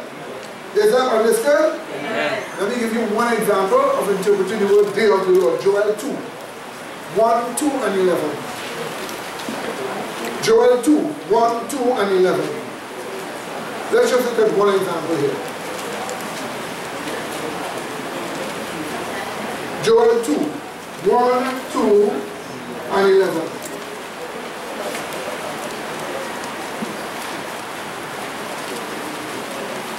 Is it wrong? It says here, blow ye the trumpet in Zion, and sound an alarm in my holy mountain. Let all the inhabitants of the land tremble. For what is coming? The day of the Lord cometh, for it is what? Nigh at hand. It is a day of what? Darkness, and of what? Gloominess. A day of what? Clouds. A day of what? Thick darkness. As the morning spread upon the mountains, a great people and a strong. That's the 144,000 during that time. So here we see clearly the day of the Lord is the year of the plagues. Let's go to verse 11.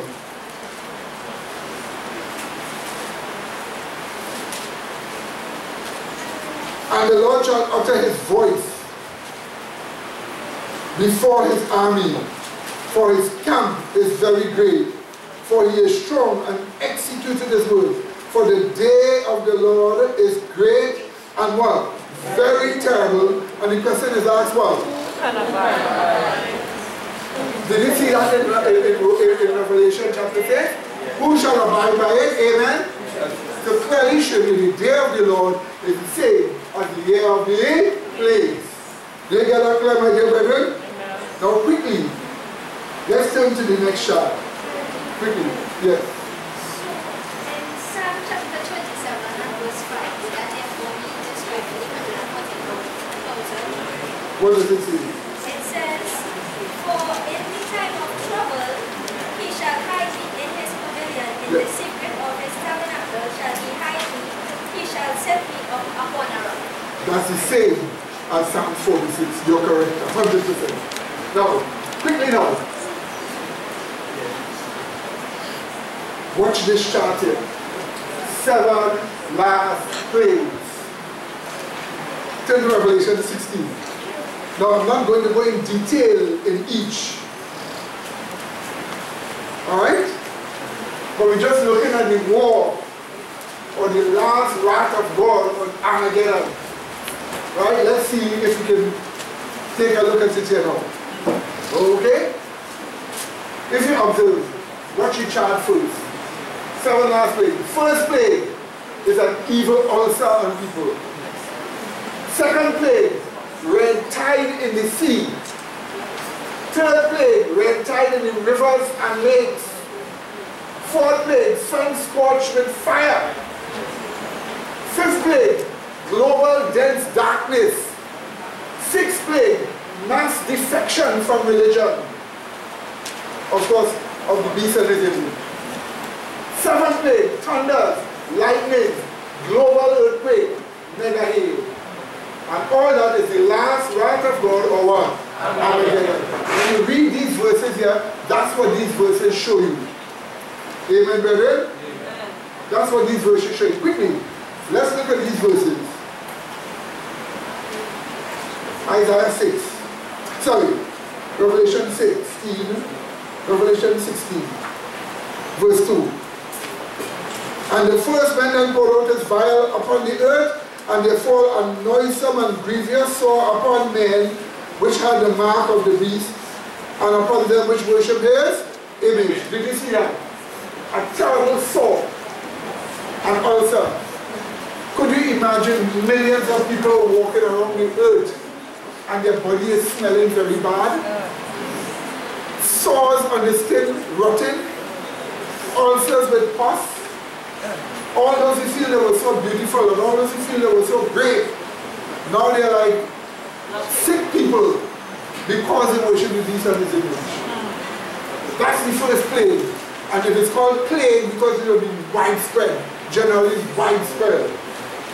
Did you see that? Yes. Second plague, verse 3. And the second angel poured out his vial upon the sea, and it became the blood of a dead man, and every living soul died in the sea. Blood of a dead man, that is red tide. A phenomenon where the water turn like blood and it smell like rotten blood. Have we not been seeing that taking place already? Yes. In many places of the earth? Yes. Signs of what is to come. Before it comes, God gives us warning.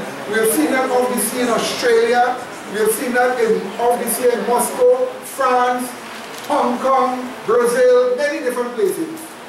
It will come and go. But the time is going to come when the whole Atlantic Ocean will be so. The whole Pacific Ocean will be so, and everything in there will die from it. We're talking about the second plague here. And what is going to happen? You're going to be getting breeze coming from the ocean, and it's going to be smelling stinkholdy. Nobody, anybody who goes on a boat, it will be like if they drive it and they're moving their boat on blood. It will be stink all around them. And worse yet, if that water will get into your throat, you're in trouble. That's the second plague. Third plague now. Verse 4. And the third angel poured out his vial upon the rivers and fountains of water, and they became what? Blood. Did you see that? Rivers and fountains of water, they just fall. Rivers and fountains of water. Notice this. Let somebody say red tide can only take place in the ocean. We've seen it taking place in rivers, amen? Yeah. In lakes, in reservoirs. Yeah. That would be smelling very dirty too. Do you see what happened in Argentina and in Brazil? When the whole reservoir became contaminated, millions of dead fishes in it. They couldn't drink the water. But could you imagine this happening as a plague all over the world? Where are we going to get water to drink? And that's why the Bible says God will judge them rightly. They give them blood to drink because they kill your own people. Did you see that, my dear brothers? That's the third one. Let's look at the fourth one. Verse 8. And the fourth angel poured out his vial upon the sun, and power was given unto him, the sun, to scorch men with fire. And men were scorched with great heat, and blasphemed the name of the God, which had power over these plagues, and they repented not to give him the glory. Look at something that has happened. Last year, 32 days, the sun had been without a sunspot. 2016. 32 days without a sunspot. We know in science that when the sun is without a sunspot, it is extremely hot. It interferes with the atmosphere because sunspots are cool areas of the sun. This is 2017.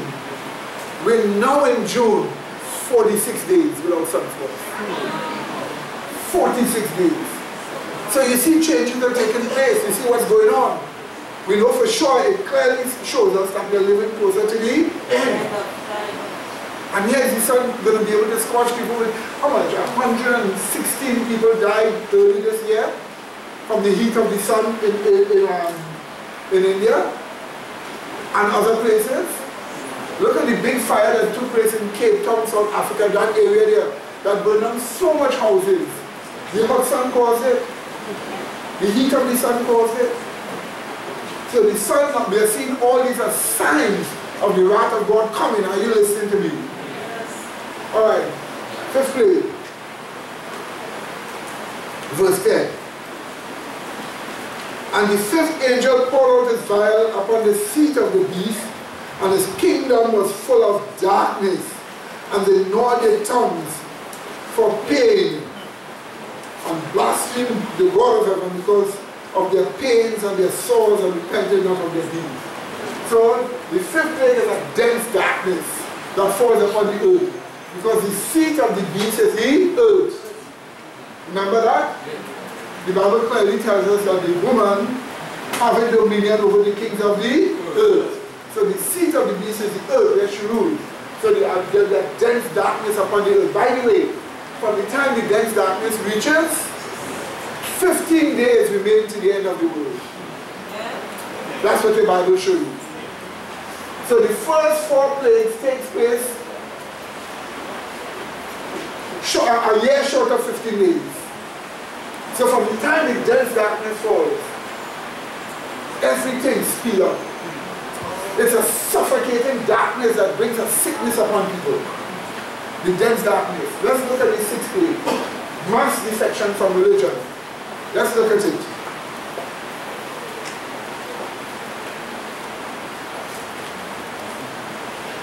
Read verse 12. And the 6th angel poured out his vial upon the great river Euphrates, and the waters thereof was dried up, that the way of the kings of the east might be prepared. Stop right here. That's it, that the way of the kings of the east might be prepared. Now, the river Euphrates was the river supporting Babylon. That river Euphrates there is nothing to the kingdom of God. But it is used as a symbol in Isaiah 2 of the wicked people that support Babylon. In Isaiah 2, the word Euphrates means rush. And God identifies the wicked as rushing upon the righteous.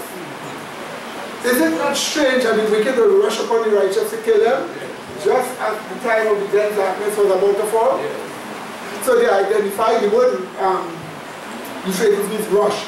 It identifies wicked men in support of Babylon. So to dry up the river Euphrates is to dry up the support of what? Babylon. And it says that the way of the kings of the east might be prepared.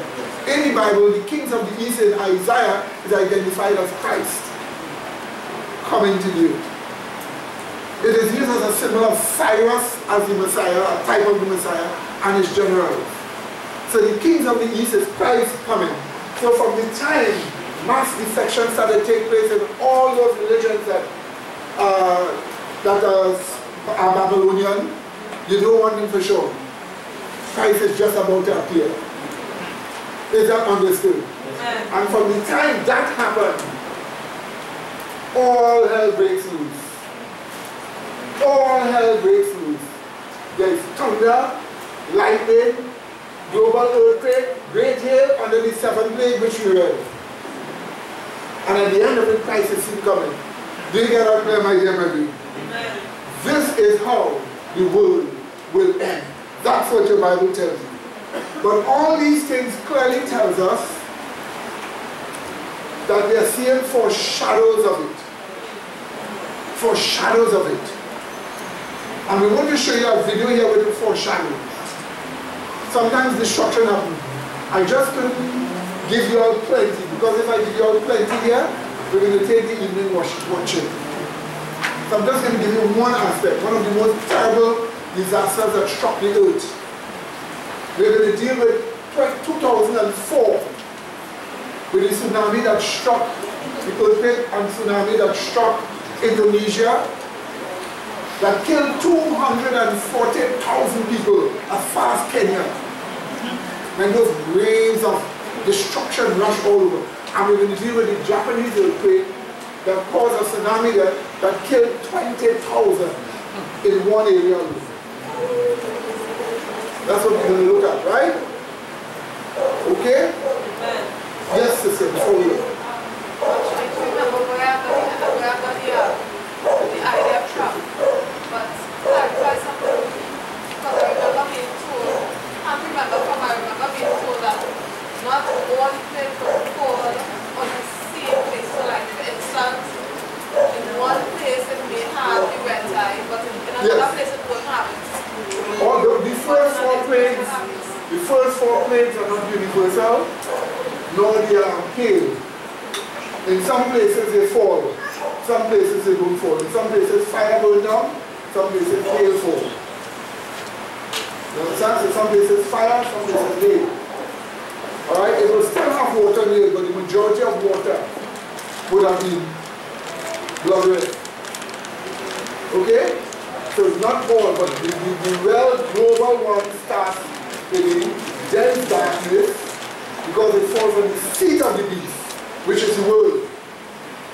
And then there will be mass defection. And then you will see Christ literally coming in the earthquake, the global earthquake, will be all over the world.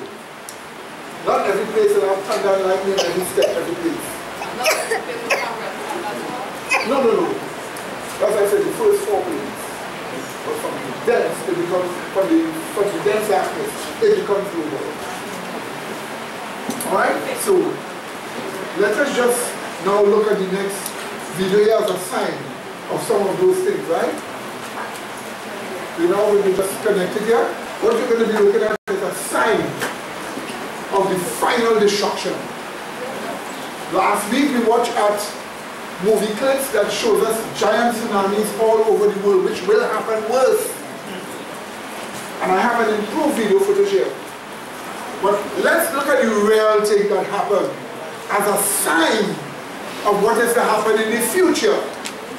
When you see how much destruction took place in the real thing, it should show you a sign of the great destruction that is going to take place finally. Okay? So you need to just watch this for a little while.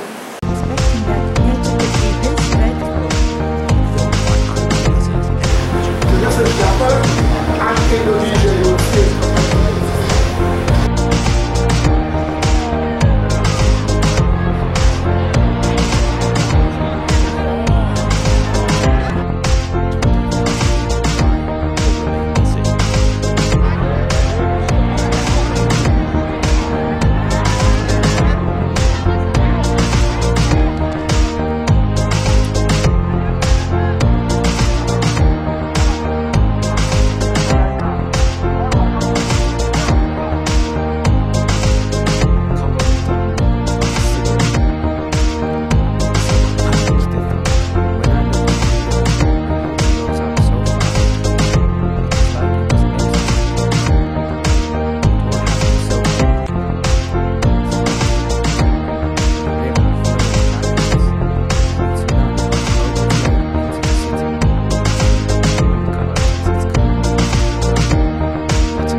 堤防を越えました今。船も堤防を越えるかもしれない。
TVs floating. Oh, mattresses.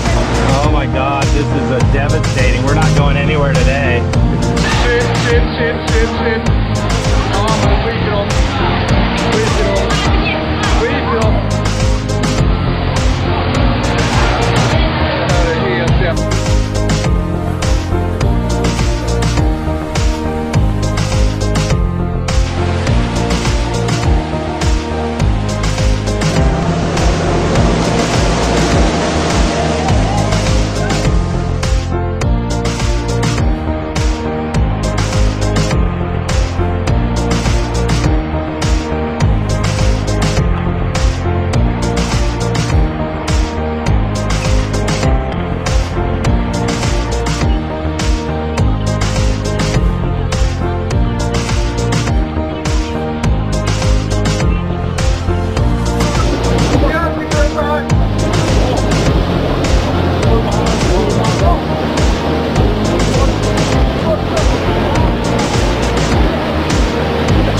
the waves coming. Clear out, people!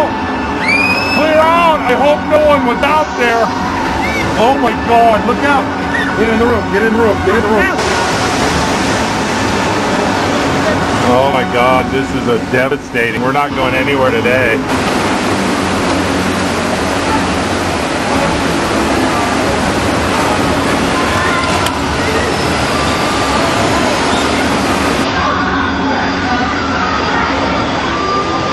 Det kommer igen här.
brethren, that was just a small portion, okay? You saw that was just a small portion of how terrible things were for them.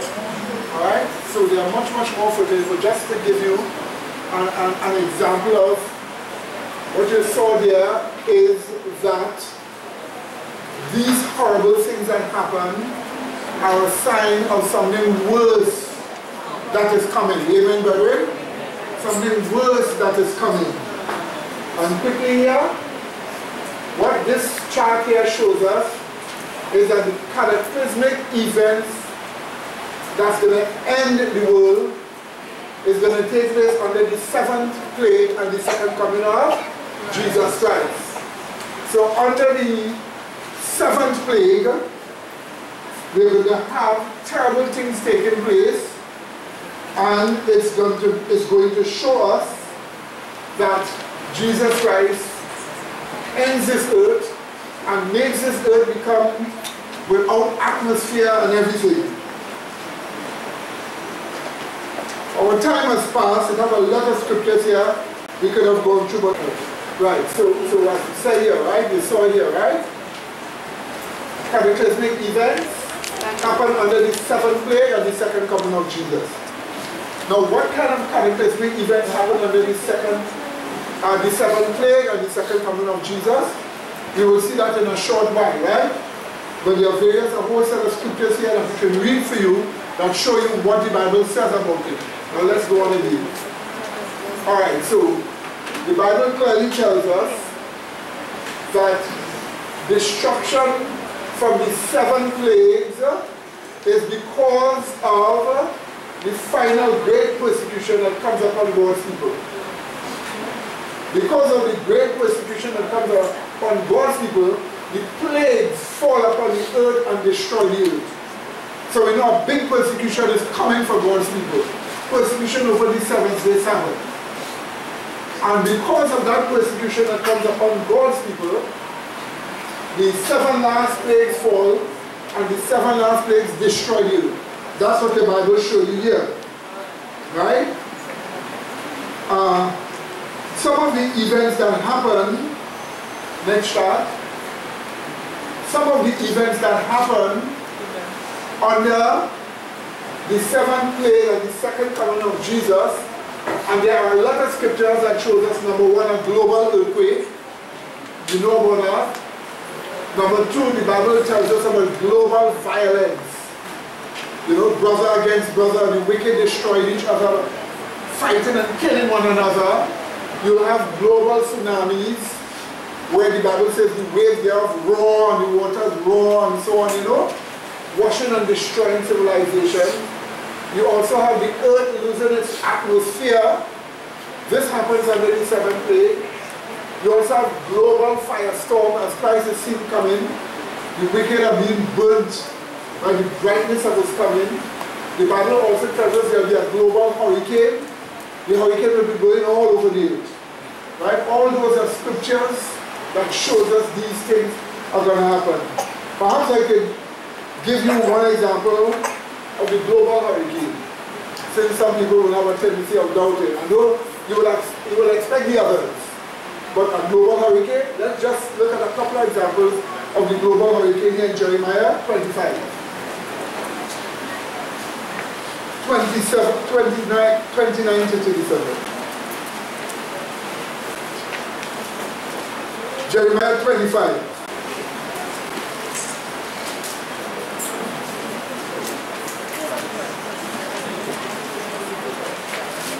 Is it found? Jeremiah 25.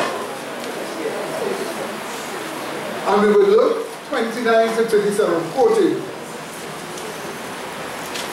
For lo, I begin to bring evil on the city which is called by my name, and should ye be utterly unpunished, ye shall not be unpunished, for I will call for a sword upon all the what? Inhabitants of the earth, saith Yahweh of hosts. Therefore prophesy thou against them all these words, and say unto them, Yahweh shall roar from on high, and utter his voice from his what? Holy habitation, he shall mightily roar upon his what? Habitation. He shall give a shout as they that tread the graves against all the inhabitants of the earth. A noise shall come even to the ends of the earth. For Yahweh hath a controversy with the nations. He will plead with all flesh, and he will give them that are wicked to the what? Sword. Thus saith Yahweh of hosts, behold, evil shall go forth from nation to nation, and a great whirlwind, the actual word is storm, and a great whirlwind shall be raised up from the what? Hosts of the earth. And the slain of Yahweh shall be at that day from one end of the earth even to the what? Other end of the earth. They shall not be what? Lamented, neither what? Gathered, nor what? Buried. They shall be as what? Dung upon the ground. Did you see that, my dear brethren?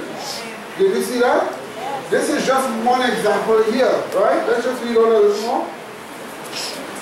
Howl, ye shepherds, as the false ministers, cry and wallow yourselves in the ashes, you principal of the flock, for the days of your slaughter and of your dispersions are accomplished, and ye shall fall like a pleasant vessel, and the shepherds shall have no way to flee, nor the principal of the flock to escape. A voice of the cry of the shepherds, and of the howling of the principal of the flock shall be heard, for Yahweh hath spoiled their pastures, and the peaceable habitations are cut down because of the what? Fierce what? Anger of the Lord. Anger or what? The year of the plagues. Did you see that, my dear brethren?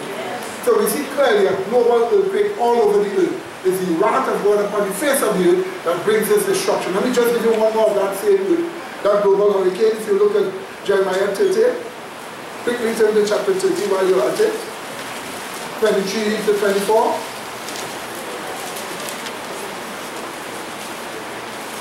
Here is the same thing that we just read before. Here is it spoken of here again. Behold, the whirlwind, the word is storm here in Hebrew. The whirlwind of Yahweh shall not return. The whirlwind of Yahweh going forth with fury. A continuing what? Whirlwind or storm. It shall fall with what? Pain upon the head of the wicked. The fierce anger, that's the wrath of God again, the plague, of Yahweh shall not return until he hath done it, and until he hath performed the intents of his hand. In the latter days you shall what? Consider it. And we are considering it now in the latter days. So this is just examples of global cataclysmic things that take place under the seventh plague. And we know an earthquake that leaves people dead all over the earth, hurricane that leaves people dead from corner of the earth to corner of the earth, which means people will be blowing all over and dying. All these are the kind of destructions that take place, my dear brethren. Is that understood? So we just want you to know this here.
in the light of all these destruction that shall take place, the last warning for the church, that last warning is always to be found in Revelation 16 and what verse?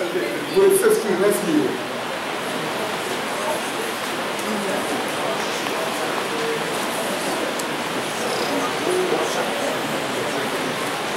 We read again. This is the last warning for all of us in the light of these terrible destructions that are to take place. What does the Bible tell you? Read it again. It says this, quote, "Behold, I come as a thief. Blessed is he that what? Watch it. And what? Keep it his garment. And what else? Lest he walk naked and may be ashamed." You need to prepare yourself. The garments to keep is the garments of righteousness. The righteousness of Christ given to us through faith.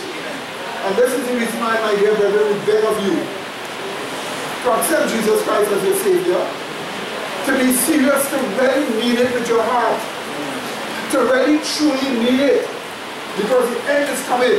And let me tell you something, as I told you before, you have a lot of reaping to do. Plenty reaping. If I just only walk anywhere on the streets, the amount of people meet me, and the amount of people that have given me a promise, they will come to this church, and once God puts it in, He will make them fulfill their promises. What do you say? So we have big reaping. So this is the reason why today, when you hear His voice, you must walk. Right? Is that understood, my dear brethren? Right, so remember these important things that you have been shown. Okay? Remember that Christ is coming soon. If somebody asks you how the world will end, you answer, this is how the world will end. With the what? 7 last plagues. Especially at the what? 7th plague and what? Jesus' second coming. Did you see that, my dear brethren? Do you recognize what we are saying here? So remember these important things and accept Jesus Christ as your Savior and prepare for the end. We here are willing always hope. They put this in my hand here for me to show you, brethren. You have a booklet here that I wrote for Armageddon. You can get it, right? Much more scriptures and Armageddon Revisited. Okay, Armageddon Revisited. And also, there's a document I wrote in Shepherd Rudd's Era of Ezekiel 9. This era also deals with the plagues behind here and explains certain points that will happen and the time and some of the scriptures, right? This was written a long time ago. Oh, and by the way, I didn't type it myself. This time I now went to type in school when I did this.